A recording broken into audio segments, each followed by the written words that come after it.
morning, my friends. I am coming to you from Lake Michigan, from the shore, wearing my heated gloves, battery operated gloves. I actually do have an outdoor mic that I keep forgetting I have. I haven't used it yet, so sorry about the wind and the waves being a little bit noisy.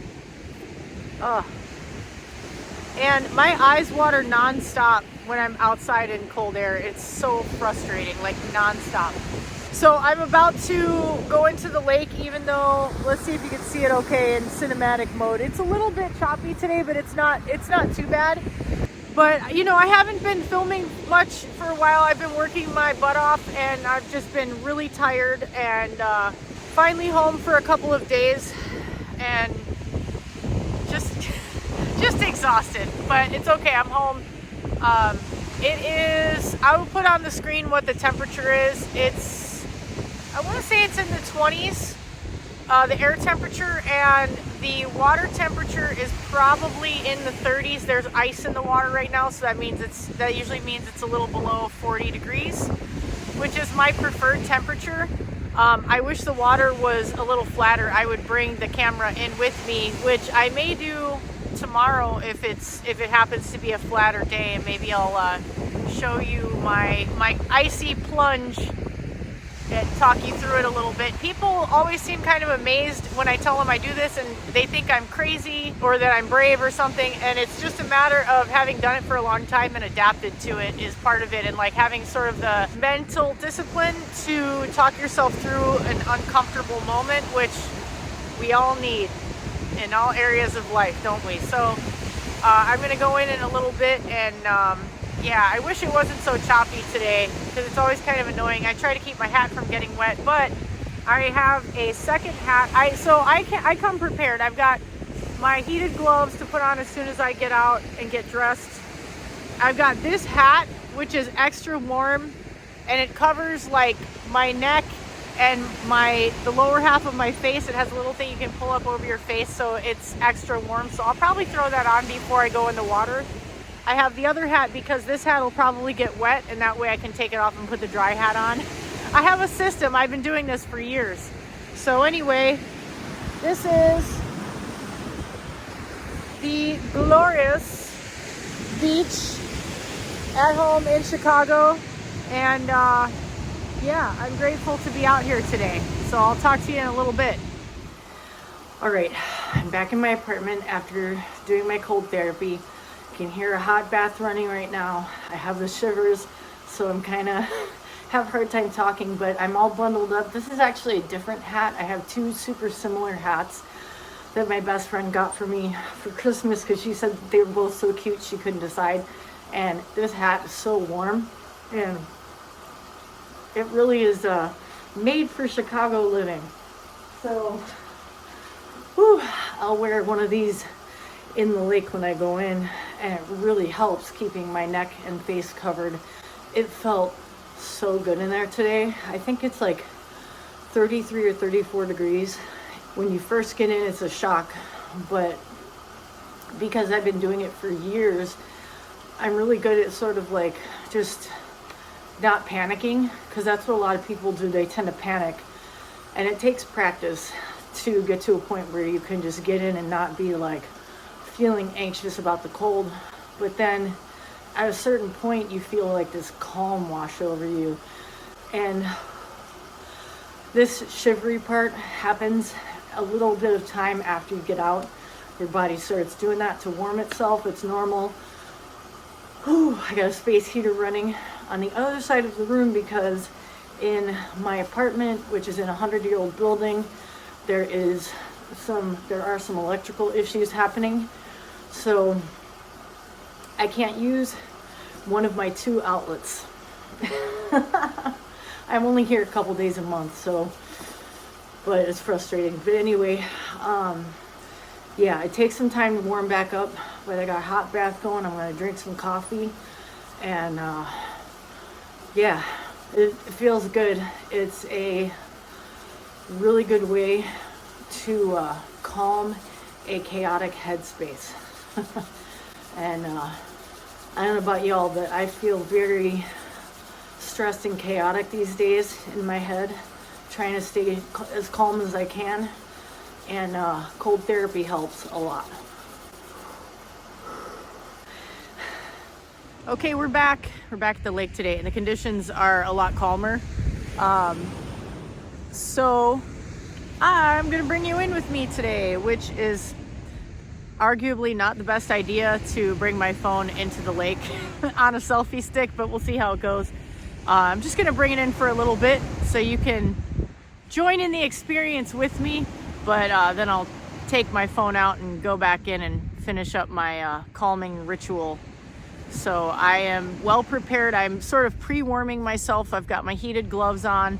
I've got my extra toasty socks, which have holes in the bottom, don't judge. But when I'm out on the beach, I'll put those on. I have my other socks here in my booth waiting, and I have some hand warmers inside my neoprene gloves that I'm gonna put on when I go in the water. And then I also have these neoprene socks, which are sticking together with Velcro, but they make a big difference. I really don't like going in there in this cold of a temperature without those items and without this very toasty hat on. I do actually have a neoprene hood also, which I bought recently because I wanted to try cold water swimming. This is colder than I want to try to swim in though. I'm not quite there yet. There are people who do that, but yeah, I forgot what I was gonna say. Anyway, so yeah, I will be going in momentarily, and you can come in with me. Okay, here we go. This is the tricky part because the ice is a little bit slippery here, and yesterday I had to like crouch down to climb over it. So this is what we're dealing with out here.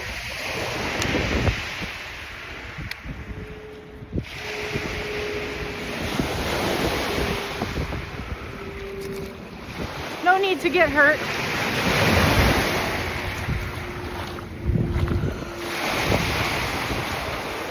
All right, here we are.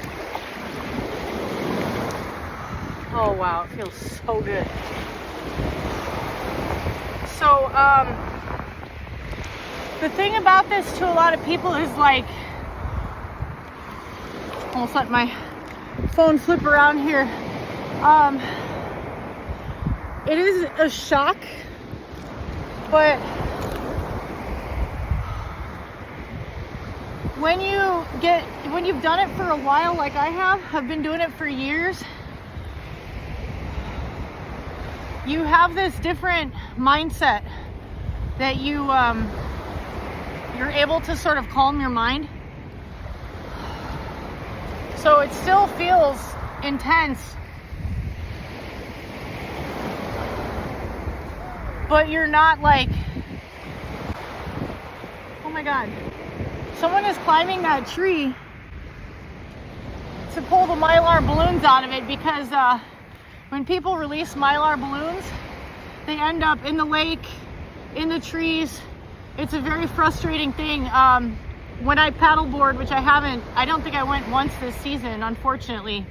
The carpal tunnel I have from driving is really bad, and it makes it just painful. But I've been out at times when I've collected like a dozen balloons. It sucks. So don't do that, please. Don't release balloons. Find a better way to, memorialize or commemorate or whatever it is you're doing. Anyway, so the current water temperature, I looked it up before I got in, is about 35, I think. The air temperature is around 25, and it's like 15 with the wind chill, but I don't think it's really that cold. I don't think it's quite down to 15 because it's not windy. There's a breeze, but it's not bad. And like, I know to some people, I was just talking to one of my friends about this, like, they think this is totally nuts. Sorry, I can't quite get this selfie stick right. Let me fiddle with this. Let me shorten it. That's better.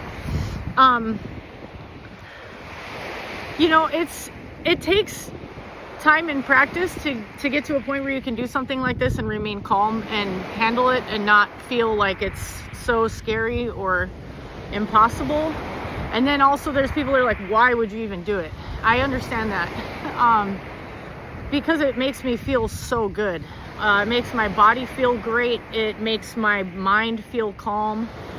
And I was thinking too about how I could express to you how things like practices like this, how they can translate into other areas of life. And so let's talk about trucking, because you know that's what this channel is all about. Do I have an audience here? No, good. See, that's when you know that you're in a cool like community where people you know, sometimes people will come by and they'll like watch for a minute and be like, holy shit, does she need to be rescued or something? But a lot of the time people are just kind of like, oh, that's a thing. But also I think plenty of people around here recognize me out here because I've been doing it for years. Okay, so in trucking, one of the things that I've really had to get better at, I have had periods in my life where I had road rage issues, but not so much. I've been better about that since I've been trucking in general, but I used to be a little more reactive and like flipping people off and stuff, especially when I was at a company where I didn't have a camera on me. But I don't feel good being like that. I don't want to be that person because it doesn't accomplish anything. It doesn't like fix the thing that the person did that pissed you off. It just makes you feel small, and like it makes you, I don't know, it's kind of a little bitch thing, you know what I'm saying? Like I feel like the more accomplished, experienced, confident that you get in something like trucking, the less excuse there is to be reactive like that, because you start to recognize that like it's not who you are as a professional driver. Like people do dumb shit constantly. People put you and themselves in danger constantly, and if you react every time they do it, you're taking like a little piece out of your own sanity. You can't let yourself do it. So I still get mad sometimes, and the more tired I am, the harder it is. I have times when I have less tolerance for bullshit. Usually fatigue will do it, and fatigue is my life. I work almost 14 hours every day, 6 days a week.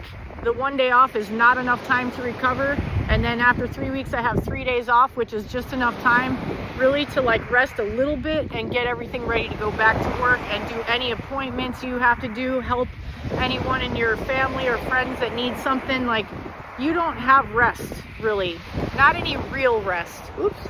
Okay, now that my hands are starting to get numb, I gotta put this phone down. But anyway, just to say, this is a practice among others, like different disciplines, yoga, martial arts, running, whatever it is, like different physical disciplines especially, but meditation too, things like that, that help you learn how to remain calm and remain focused when things are stressful. And the more you can do that in a job like trucking, the easier your life is gonna feel. It's like flexing a muscle. Every time someone does something stupid and I don't react at all, I feel like it's doing a repetition, you know? It's flexing that muscle that makes you that much more resilient, and you're just like, I'm above it. I don't have to react to that because I'm a professional, or as I like to put it, I'm a fucking professional. Okay, we've been in for around 7 minutes, so that's good. I'm gonna put this phone down. I'm gonna stay in for a couple more minutes, and then I'm gonna get out. And the thing is, I don't really want to get out because it feels really good still. But my fingers and toes are getting numb, and that's an issue. Like I don't want to get frostbite, and that is a real concern. But that's why I have my hot hands in my hands right now, and I have in my gloves rather, and I have my heated gloves I'm gonna put on when I get out of here. But my toes are getting pretty numb, so I'm gonna stop this video right quick. I'm gonna try to do it with my nose. Let's see if I can do that. Yeah.